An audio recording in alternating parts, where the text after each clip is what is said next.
propose qu'on commence donc tranquillement cette présentation. Merci à tous pour votre présence. Je vois qu'on a à peu près une quarantaine de participants. L'idée, c'est de pouvoir vous présenter une opération qui est une première pour nous chez l'Endopolis, puisque c'est le financement d'un projet situé hors territoire français, puisqu'on va accompagner CVE sur un projet qu'il porte au Chili. L'idée, c'est de prendre une quinzaine de 15-20 minutes, grand maximum, pour présenter le projet, la société qui l'accompagne. Donc ça, c'est Jean-François et Pierre de CVE qui prendront le temps de faire ça. Répondre déjà un petit peu aux questions qui avaient pu être posées en amont de la réunion. Et puis ensuite, donc Aurélien de l'Endopolis prendra le relais pour vous expliquer un petit peu comment vous allez pouvoir, à partir de ce soir ou demain, si je ne me trompe pas, commencer à investir sur ce projet et quelles en sont un petit peu les caractéristiques et de quoi il en retourne. Après cette session donc, de présentation, on prendra le temps de répondre aux questions qui n'auront pas été traitées et qui ont été envoyées en amont de cette présentation et de cette discussion. Et vous avez également la possibilité, si vous le souhaitez, de converser avec nous et d'envoyer dans le chatter des messages qui pourraient éventuellement correspondre aux questions que vous auriez. Donc, n'hésitez pas à les poser, on les traitera en fin d'intervention. Donc, pour vous rappeler un petit peu les personnes que nous avons avec nous, donc on a Jean-François Mouton et Pierre Boulestreau de la société CVE. Alors, encore merci Pierre de vous être rendu disponible puisque vous êtes en direct du Chili. Pierre est le directeur justement de CVE Chili, directeur général. Et on a donc Jean-François qui est présent et qui est directeur des relations investisseurs au sein de CVE.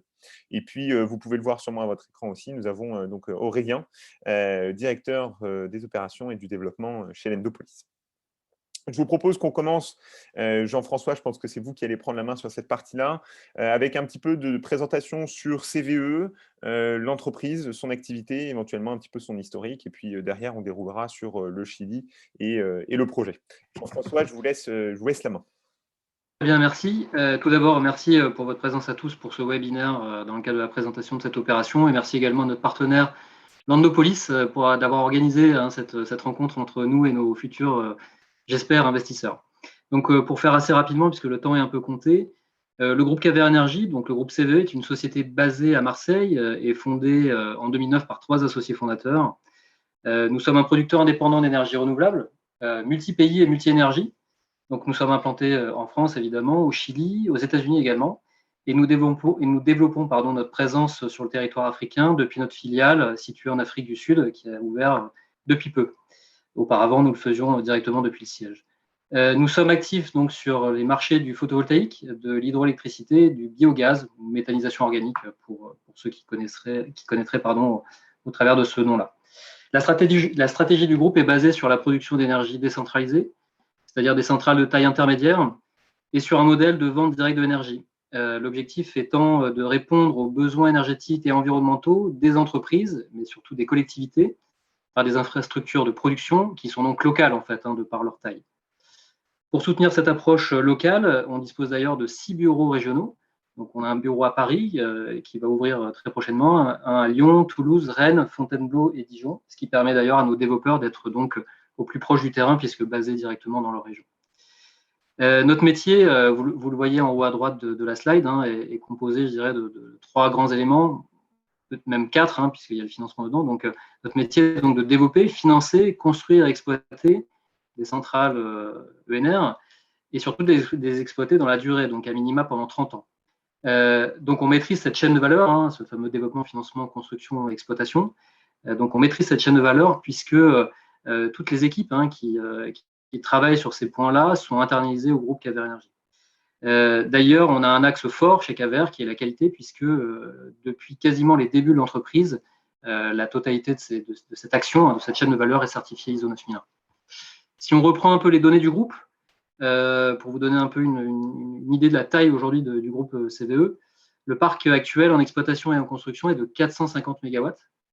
Donc, je ne sais pas si ça parle à beaucoup de monde, mais pour vous donner une référence, la production de ces 450 MW, donc c'est 741 gigawattheures de production, représente la consommation d'une ville de 330 000 habitants.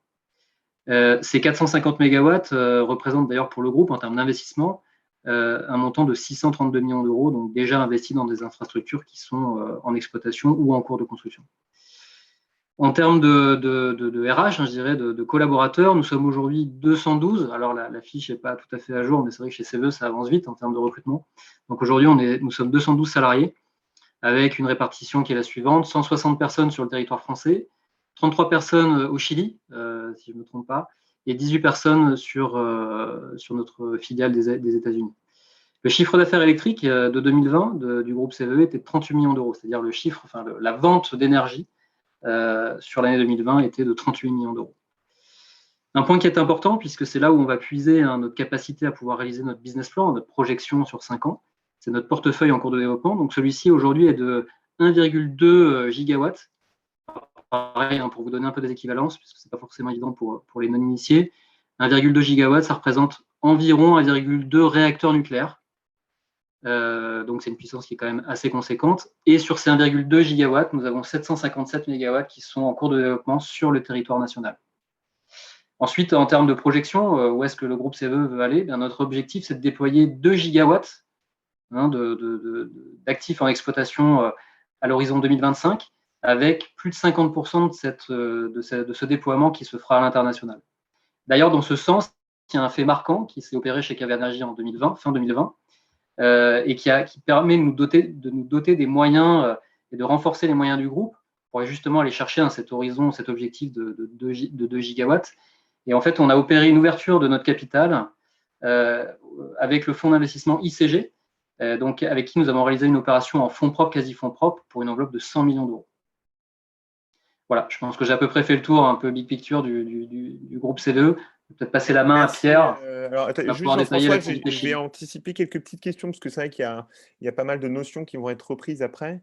Je voulais donc juste reclarifier bien pour les participants. Donc, si on prend un peu l'échelle comparative, 1 gigawatt de puissance, c'est, si j'ai bien compris, l'équivalent d'un réacteur nucléaire. Hein, c'est à peu près ça? À peu près, oui. Okay. Ça dépend des générations, mais à peu près, oui. Ok, et du coup, un réacteur nucléaire, on peut, alors c'est peut-être un peu barbare comme comparaison, mais on peut s'attendre à alimenter à peu près à combien de foyers sur un besoin? Alors, je ne sais pas, peut-être annuel. C'est quelle couverture pour essayer de donner un ordre d'idée, un ordre de grandeur aux gens qui nous regardent? Ouais, si on prend une équivalence, après c'est toujours pareil, est-ce qu'on prend la production d'eau chaude ou pas, etc. Il y a plein d'éléments qui rentrent dans le calcul, mais je pense qu'on peut peut-être tabler sur 600 ou 700 000 habitants pour un réacteur nucléaire. Alors, pas une centrale, hein, un réacteur. Je ne sais pas si Pierre serait d'accord avec moi, il est peut-être plus technicien que moi sur ces points-là, mais je pense qu'on ne doit pas être loin de ça. Ok. Bon, bah, écoutez, très bien. Je laisse du coup la main à Pierre pour parler un petit peu du Chili et éventuellement confirmer ces données-là que vous venez de nous communiquer. Très bien. Donc, sur cette diapositive, on a mis un certain nombre d'informations sur le Chili. Je pense que ce qui est important à avoir en tête, c'est que c'est un pays d'Amérique du Sud, bien sûr, un des pays les plus stables d'Amérique du Sud, qui est membre de l'OCDE depuis 2010, avec un indice d'éducation très, très élevé, de développement humain, à 38e position mondiale, une population avec une classe moyenne importante, un bon niveau d'éducation, un revenu par habitant assez important. Donc c'est vraiment un pays émergent parmi les pays les plus stables et les plus solides de la région d'Amérique latine. C'est une des raisons pour lesquelles on a décidé de s'établir au Chili. Et un point qui est aussi important, il y a un indice de perception de la corruption faible, comparable aux pays européens. Le Chili est numéro 25 sur 180 pays et deuxième en Amérique latine après l'Uruguay qui est aussi juste devant. Mais c'est vraiment un pays où il est facile de travailler en toute transparence. Les lois et les règlements sont stables sur la durée. Et voilà, c'est ce qui nous a permis de venir au Chili pour faire des investissements de long terme. Et par ailleurs, pour le solaire, le Chili, c'est un petit peu le grand laboratoire de l'énergie solaire, puisque c'est un des pays du monde avec le plus de radiation solaire. Et par ailleurs, le marché électrique se prête très bien à la vente de cette énergie, puisque c'est un marché libre, avec un accès libre au réseau pour développer ces centrales, et une vente libre sur le marché de l'énergie avec des prix de l'énergie relativement élevés. Donc, au niveau de l'implantation de CVE au Chili, ça fait déjà presque 6 ans que la filiale a été créée. Le bureau en tant que tel, avec les opérations, a été ouvert en 2016, il y a 5 ans. Aujourd'hui, nous sommes 33. Nous faisons déjà au Chili l'ensemble des activités du groupe CVE dans le solaire, c'est-à-dire développement, construction, exploitation. On participe à la gestion des financements, notamment bancaires, sur nos portefeuilles de projets. Voilà, on a déjà 65 MW de projets en exploitation, environ 16 centrales, je crois, de mémoire, et entre 75 et 100 MW aujourd'hui qui sont en construction, et un pipeline de développement assez important aussi de plus de 250 MW. Donc, je dirais qu'on a bien démarré l'activité. On devrait doubler notre puissance en exploitation d'ici 1 an avec toutes les centrales qui sont en construction. Et on a un bon pipeline de développement. Par ailleurs, le Chili est un pays où le secteur renouvelable, dans son ensemble, croît encore très rapidement et a encore un très fort potentiel de croissance. La loi de 2014, qui était la première loi sur le renouvelable, avait fixé un objectif de 20% de la génération du mix énergétique chilien qui devait venir de sources renouvelables en 2025. En fait, cet objectif a été dépassé puisqu'il a été atteint en 2019. Aujourd'hui, on doit être déjà autour de 21-22%. Et du coup, le gouvernement a posé un objectif beaucoup plus ambitieux qui est d'être à 100% d'énergie renouvelable d'ici 2040, c'est-à-dire dans moins de 20 ans. Et c'est possible parce que finalement, les ressources le permettent. Et finalement, bon, la population et la consommation n'est pas non plus si importante que ça. C'est un pays de 20 millions d'habitants. C'est quand même un gros challenge puisqu'il faut fermer un certain nombre de centrales au charbon pour les substituer par des centrales solaires et éoliennes, mais c'est un gros challenge qui est en cours d'accomplissement. Voilà. Ok, merci beaucoup Pierre pour ces quelques informations. Je me permets de poser quelques questions en cours de route par rapport à ce que vous avez expliqué, hein, pour bien qu'il y ait une compréhension de la part des gens qui participent à ce webinaire.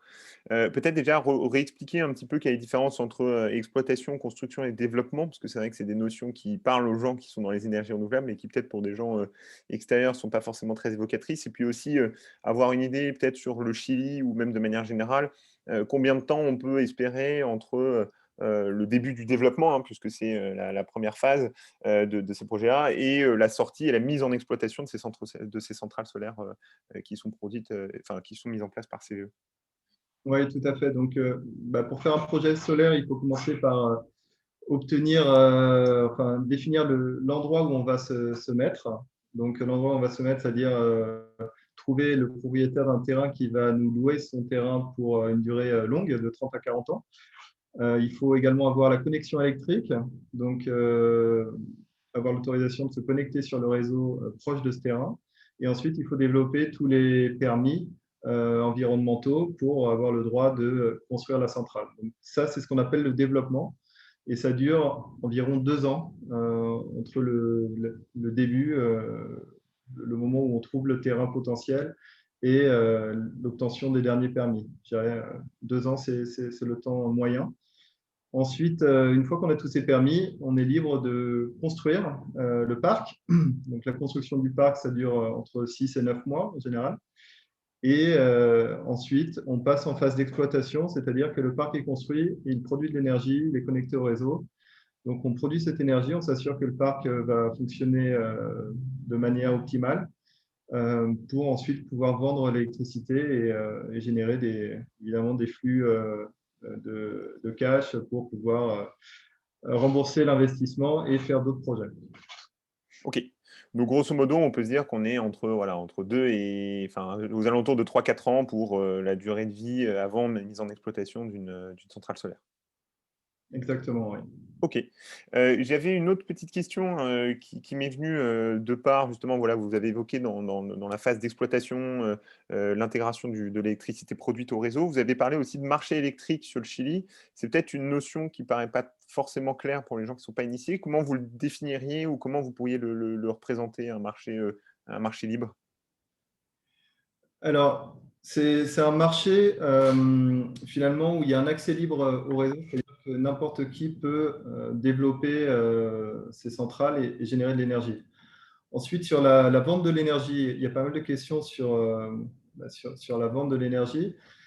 Il n'y a pas finalement un feed-in tarif comme en France où le générateur historique a l'obligation d'acheter l'énergie produite par les petits générateurs.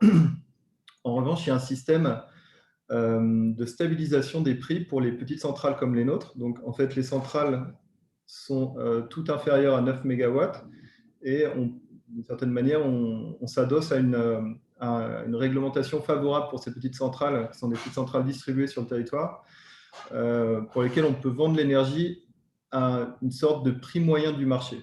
Donc, ça s'appelle le prix stabilisé.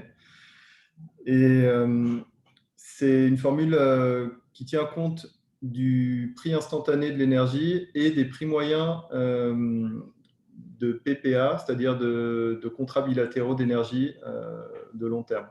Donc aujourd'hui, ce prix stabilisé est variable en fonction des endroits du pays, mais est de l'ordre de $60 par mégawattheure. Et c'est un prix qui change très lentement parce qu'en fait, il y a une ancre qui est le prix moyen des contrats bilatéraux qui varient très faiblement, puisqu'en fait, la grande majorité des contrats bilatéraux sont des contrats de long terme, en dollars.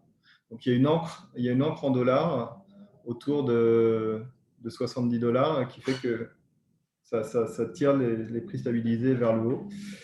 Et ces prix évoluent, mais lentement. Voilà, donc nous travaillons avec des bureaux spécialisés dans la projection de ces prix. Et on travaille avec des hypothèses qui sont assez conservatrices, je dirais, qui sont auditées par les banques qui nous accompagnent aussi d'ores et déjà sur ces projets. Et ensuite, nous vendons l'énergie au prix stabilisé sur le réseau. Donc, c'est un peu technique sur à qui est-ce qu'on facture l'énergie. On facture l'énergie aux autres générateurs du réseau qui vont utiliser cette énergie. Donc, tous les mois, on reçoit une sorte de grand tableau de la part du coordinateur électrique national, qui est une entité publique, qui nous dit qui a consommé notre énergie sur le marché des générateurs. Et nous allons facturer à ces générateurs l'énergie qu'ils ont consommée. Le gros avantage de ce système, c'est que les générateurs sont des bons payeurs. On a un risque très faible en fait en termes de recouvrement, puisque ce sont des entreprises du marché électrique. Et s'il y a des impayés, en fait, on peut faire un recours auprès du coordinateur électrique. Il peut avoir des problèmes de licence. Donc, généralement, tout le monde paye rapidement. Donc, ce n'est pas un prix garanti. Néanmoins, c'est un marché protégé, un marché de générateurs qui est régulé et pour lequel on a un prix stable et des paiements garantis. Okay. Voilà. Donc, si je devais éventuellement peut-être faire une analogie qui pourrait paraître un peu barbare pour les spécialistes, mais qui va permettre de peut-être un peu mieux se figurer tout ça. Aujourd'hui, grosso modo, en France, on est sur un marché où EDF centralise tout, puisque c'est EDF qui rachète toute l'énergie produite et qui derrière la redistribue soit directement à ses clients, soit éventuellement à d'autres distributeurs d'énergie. Là où au Chili, il y a une liaison beaucoup plus directe entre vous en tant que producteur et des sociétés alors, comme par exemple Direct Energy, EDF, Engie, etc., ou autres, qui vont venir vous acheter au prix un petit peu du marché à la journée l'énergie pour ensuite derrière la redistribuer aux clients finaux, quoi, si je résume la chose. Oui, alors, sauf qu'en l'occurrence, ce n'est pas un marché libre. Donc, comme je disais à nouveau, on est sur une régulation spéciale pour les centrales de moins de 9 mégas, où on a une garantie de prix en fait, qui est un prix stabilisé qui est publié par la Commission nationale de l'énergie du Chili tous les 6 mois et qui est basé sur le prix moyen du marché. Donc, en fait, pendant 6 mois, on sait exactement à quel tarif on va vendre l'énergie sur chacune de nos centrales. Donc, ce n'est pas une négociation avec les autres générateurs. C'est un prix qui est garanti par la régulation. Ok, d'accord. Bon, je pense que Ça permet également de prévoir son évolution de manière précise dans le futur. Et on se base en fait sur ces projections de prix pour nos modèles. Ok.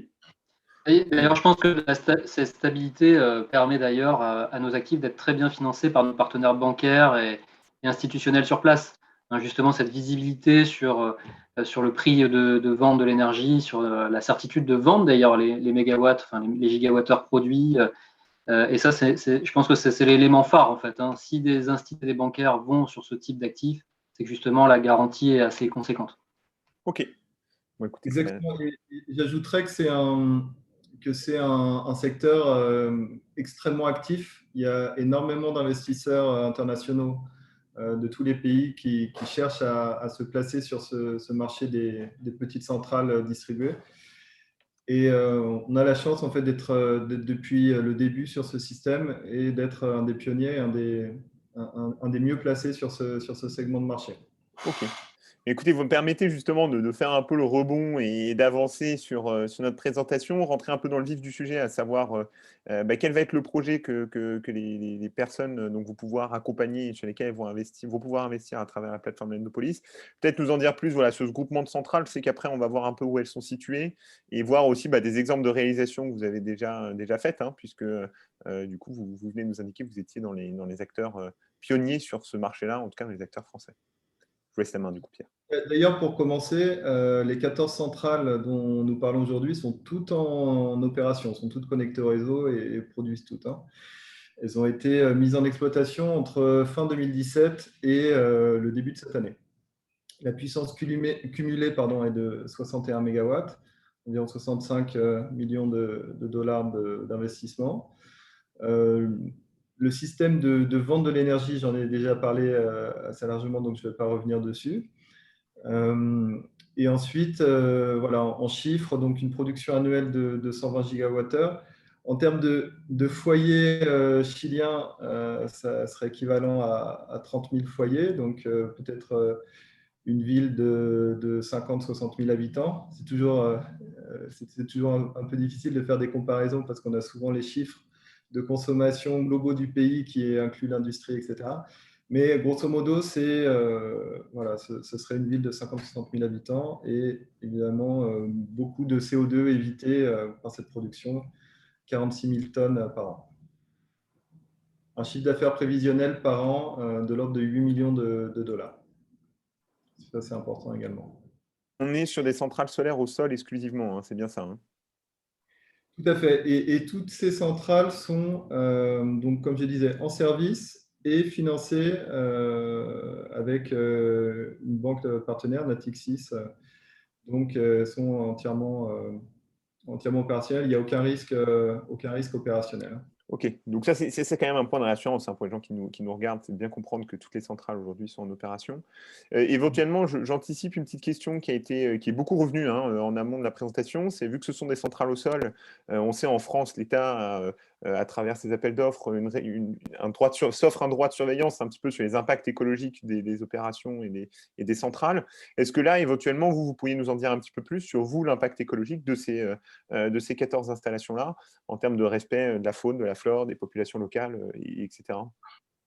Oui, bien sûr. Donc, en fait, le premier point, c'est que avant de faire le projet, on choisit toujours des endroits qui vont être favorables à ce type de développement, et c'est-à-dire qui vont avoir le minimum d'impact possible. Donc, typiquement, on cherche des endroits où il n'y a pas d'espèces naturelles ou loin d'un parc naturel. Pas d'arbres, souvent des terrains à faible qualité agronomique. Donc, en fait, au Chili, il y a un classement des types de terrains agricoles. Donc les deux meilleures classes de terrains agricoles, typiquement, sont exclues du développement solaire. Donc, on est toujours sur des terrains à faible valeur agricole pour éviter ce type d'impact. Ensuite, j'ajouterais que c'est des centrales, des petites centrales. Ce n'est pas des grands parcs solaires gigantesques. Donc, bon, petit, ça veut dire entre 6 et 20 hectares quand même, mais ce n'est pas des centrales de 400-500 hectares comme il peut y avoir. Par conséquent, ça rentre assez bien dans le paysage. Et d'ailleurs, il y a des photos après, et je pense que c'est souvent une photo est plus illustrative qu'un discours. Donc, vous verrez que c'est des centrales qui sont très bien acceptées. Localement, on n'a évidemment aucune difficulté avec les riverains et aucun problème d'autorisation. Pour les centrales toutes les centrales, évidemment, sont autorisées environnementalement, en accord avec la réglementation en vigueur. S'il y a un impact prévu, il est compensé. Ça nous est arrivé de devoir faire une compensation forestière, par exemple, avec un reboisement du double de la surface par rapport à une partie du parc sur lequel on avait dû déboiser partiellement. Voilà, tout ça, c'est entièrement réglementé, donc n'ayez aucune crainte sur la qualité environnementale des centrales. Ok. Il y a une question qui a été posée dans le chatter par Hervé et qui est revenue assez souvent aussi en amont de la présentation, c'est les risques sismiques, puisqu'on sait que le Chili est un peu exposé à ce type d'événements météorologiques. Est-ce que vous pouvez nous en dire un peu plus, vous, sur le travail que vous avez fait en amont des opérations? Oui, bien sûr. Donc, le Chili est un pays, c'est sûr. Donc, c'est quelque chose qui est inscrit dans les normes de construction.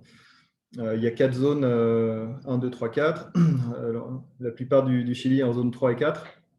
Donc, d'une part, les parcs sont dimensionnés pour résister au niveau de sismicité de la zone où ils sont implantés, donc par les normes de construction. Donc ça, c'est le premier point. Donc, ils doivent résister au séisme de projet. Et la deuxième sécurité, c'est que nous avons une assurance qui inclut le risque sismique sur l'ensemble de nos projets et qui couvre 100% du coût d'investissement. Donc, je dirais qu'on est assuré d'un point de vue technique que les parcs doivent résister au séisme de projet, en tout cas qui sont prévus sur les zones où nous nous mettons.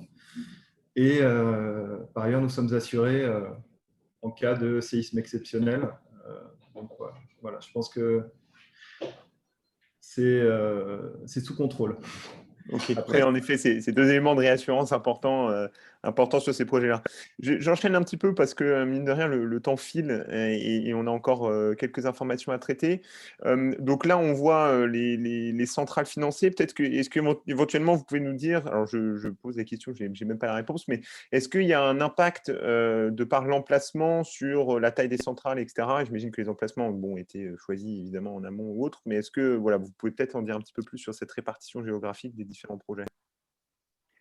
C'est vrai que sur ces projets, en fait, la plupart des projets sont dans la zone centrale du Chili, c'est-à-dire près de Santiago.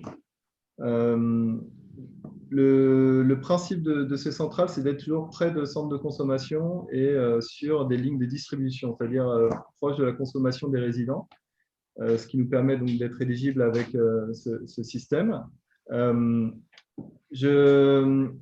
Il y a une centrale qui est dans le nord du pays, qui est la centrale de Bellavista, qui est également sur le réseau de distribution avec une centrale un peu plus grande et qui est dans une zone un peu plus désertique.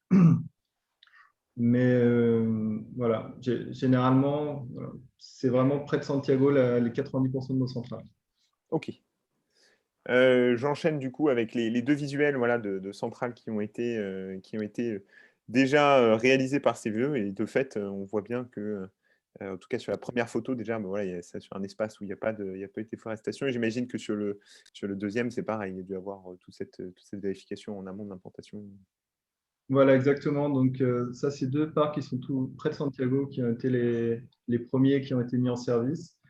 Voilà, typiquement, ça doit être des parcs de 8 hectares pour vous donner une idée. Donc, c'est grand, mais ça reste quand même à taille humaine. L'impact environnemental est faible, notamment sur le premier. Par exemple, on avait laissé l'arbre, qui est un arbre natif du Chili, justement pour des raisons environnementales. Donc, voilà. Ok. Je vais embrayer et faire un pont avant de donner la main à Aurélien. La grande question qui est revenue sur ce projet-là, c'est pourquoi aujourd'hui CVE sur ces centrales solaires-là au Chili vient à faire appel à du financement de particuliers. Et après, on verra comment ça se passe sur Endopolis. Mais peut-être que voilà, Jean-François ou Pierre, vous pouvez nous en dire un peu plus sur les raisons qui vous ont poussé à venir vous financer auprès d'acteurs particuliers et individuels. Et puis aussi un petit peu en savoir un peu plus sur l'intervention, le niveau d'intervention et la structuration globale du financement de cette opération-là. Très bien. Écoutez, en fait, il y a plusieurs éléments de réponse. Il y a du point de vue financier, du point de vue pratique chez CVE. Il y a un point qui est également important, qui est très important par rapport à ce qu'on fait chez KVR Energy, c'est que depuis quasiment le début, depuis 2009, nous intégrons des investisseurs privés dans notre modèle de financement. Aussi bien dans l'aspect du point de vue corporate, dans la maison mère du groupe, mais aussi depuis très longtemps chez KVR Energy, que de partager, enfin de donner l'accès aux actifs à des investisseurs privés. C'est vrai que le crowdfunding, les plateformes de crowdfunding qui voient le jour depuis quelques années facilitent en fait cet accès aux investisseurs privés, mais de notre côté, nous l'avons toujours fait.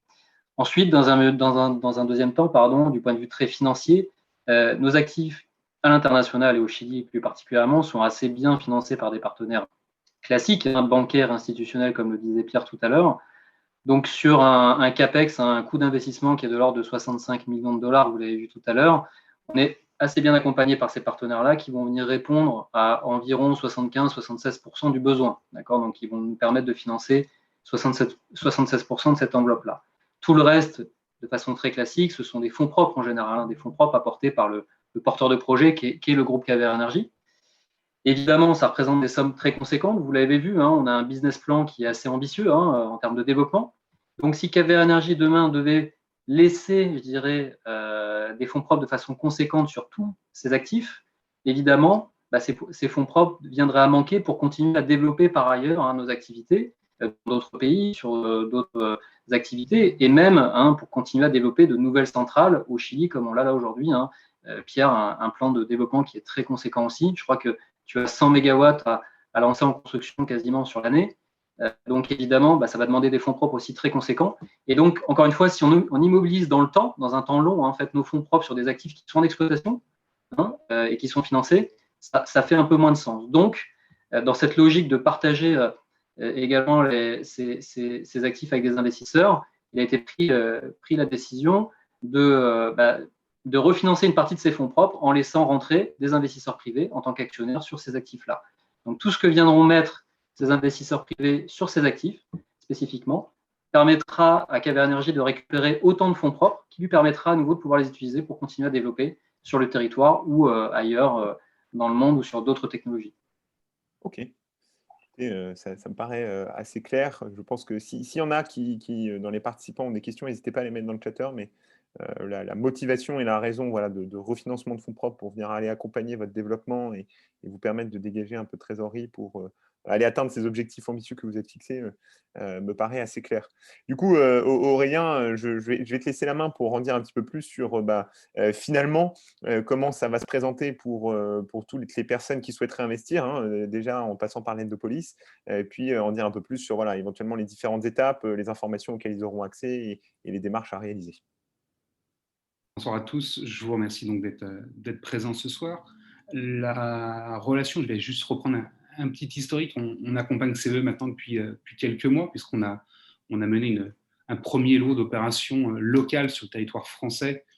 Pour ceux qui connaissent, qui sont des opérations liées aux appels d'offres de la Creux, où il fallait aller collecter au plus proche des projets. On a mené un premier lot fin de l'année dernière, début de cette année.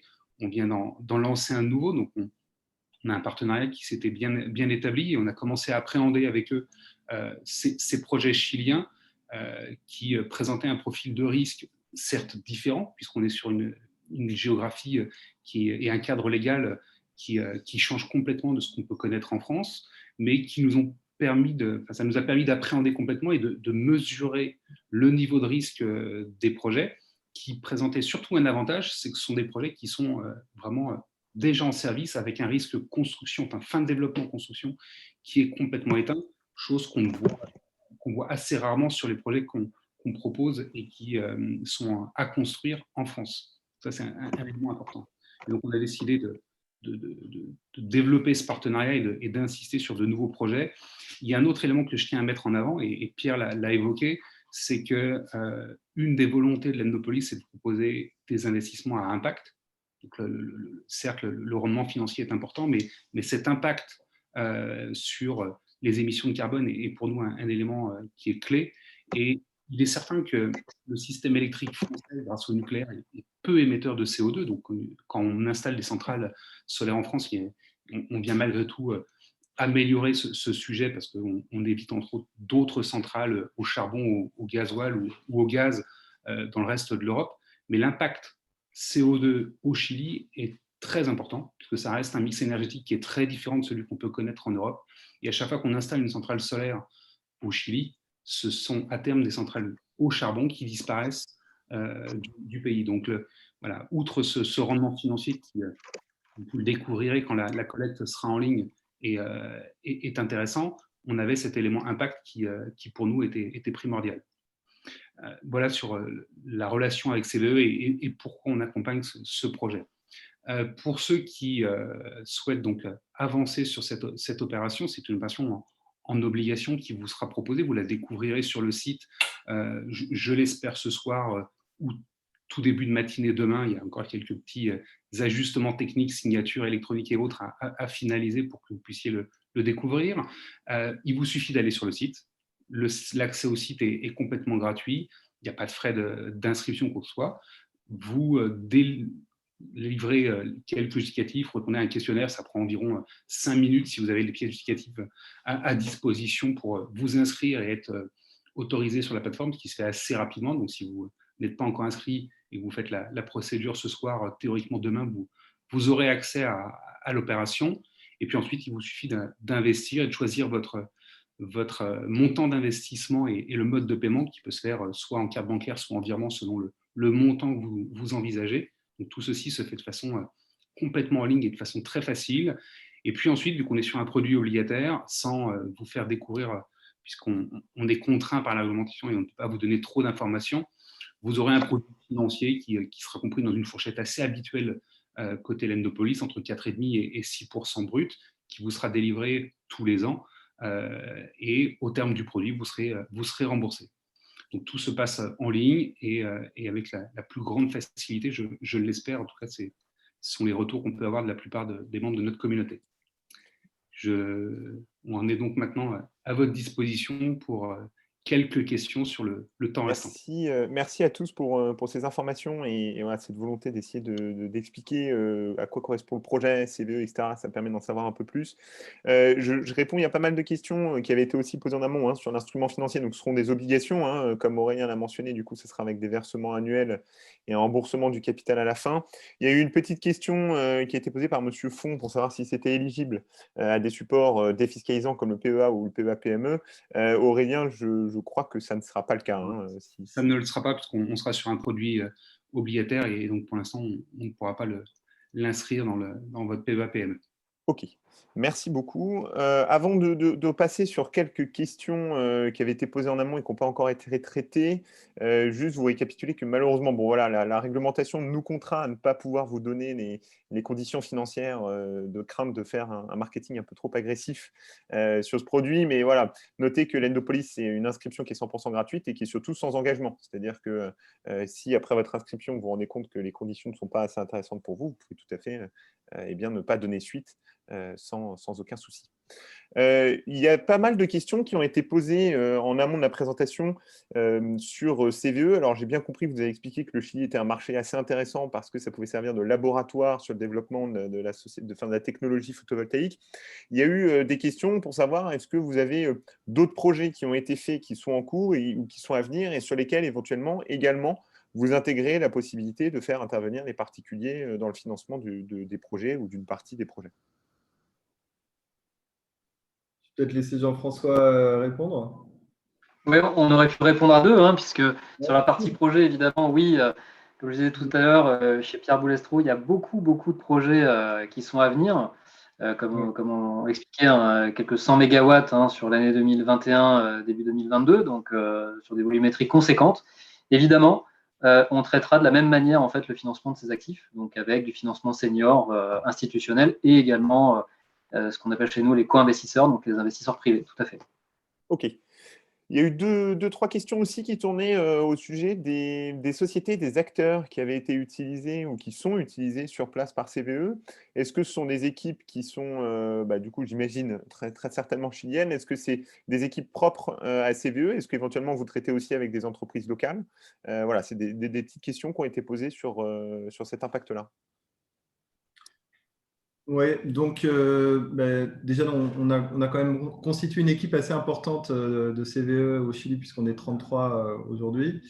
Après, la construction des centrales se fait avec des partenaires qui sont généralement des partenaires chiliens, des entreprises avec lesquelles on a travaillé depuis pas mal d'années, qui sont souvent avec des capitaux européens, soit espagnols, soit allemands, qui sont d'abord venus au Chili, un peu comme nous, en fait, filiale d'un groupe, ou associés à des compagnies de construction solaire déjà existantes en Europe.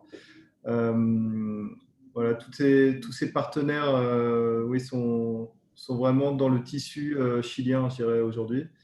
Et ils sont des partenaires de premier plan. Ils sont validés également par les conseils techniques des banques, etc., quand on finance ces projets. Ok, parfait. Je terminerai avec deux petites questions. La première, c'est sur l'impact, la stabilité politique du Chili, qui a été beaucoup questionnée en amont. Et puis, il y a eu une question aussi au début de la présentation avec l'évocation d'une nouvelle constitution.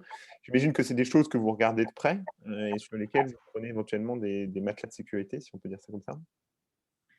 Oui, donc effectivement, donc le Chili est dans un processus de nouvelle constitution qui va prendre environ 1 an à être écrite.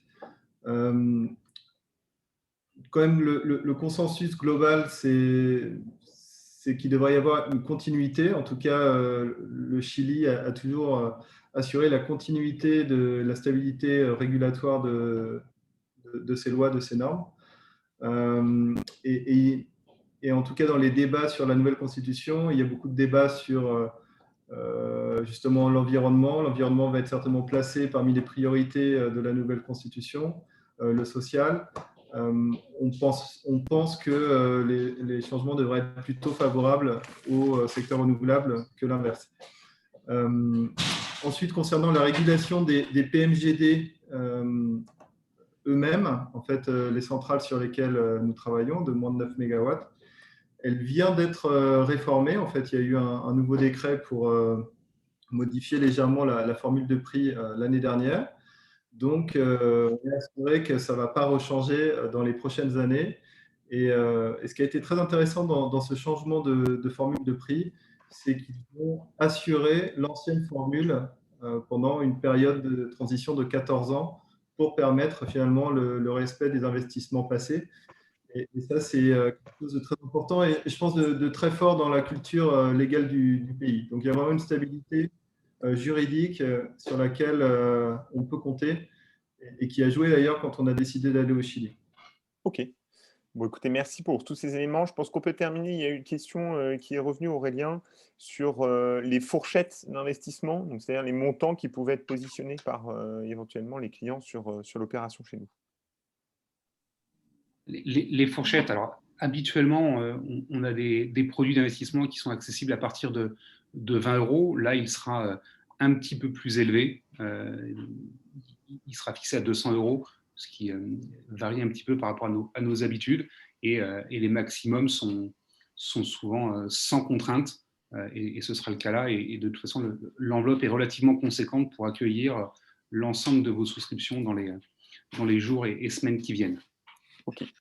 Et je terminerai éventuellement, est-ce qu'il y a peut-être des caractéristiques sur le projet avec des garanties de maison mère ou des choses comme ça, peut-être qui sont évoquées, qui pourraient éventuellement rassurer encore une fois les investisseurs, même si le projet de manière générale reste quand même particulièrement intéressant et solide. Jean-François, peut-être? Oui, oui, je peux me proposer de répondre, pardon. Oui, tout à fait. Malgré le fait que, en effet, il n'y ait pas de risque de développement sur ces actifs, hein, où vous allez venir, si vous êtes investisseur, financer des actifs qui sont déjà en exploitation, comme le disait Pierre. Donc, vous n'avez pas de risque de dev sur ce type de projet. On est assez bien bordé en ce qui concerne également le risque de change, puisqu'on a mis en place une couverture sur ce type, en tout cas, au travers de notre relation entre CVE, je dirais, France et CVE Chili.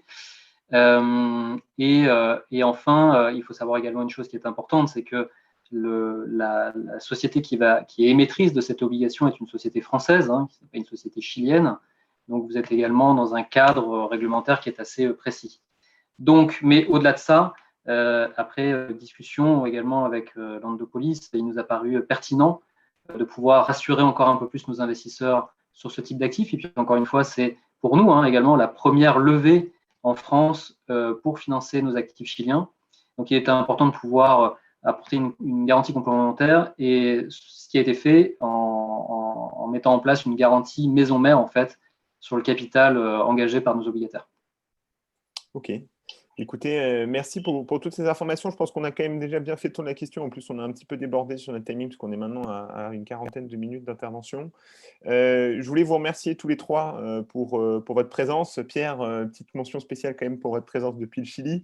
Du coup, rappeler à toutes les personnes donc, qui sont là et qui ont participé que toutes les informations sont retrouvables sur la page Lendopolis. Vous aurez également la possibilité de poser vos questions directement sur cette page-là, ou de contacter les équipes Lendopolis si jamais vous ne trouvez pas toutes les réponses. Et puis, voilà, le support qui vous a été diffusé et cette participation et cette discussion ensemble seront derrière également rendus publics. Je vous souhaite à tous une excellente fin de journée, et puis je dis à tous les futurs investisseurs à très bientôt sur notre plateforme. Bonne fin de journée à tous. Bonne soirée à tous. Merci à vous. Merci. Bonne journée.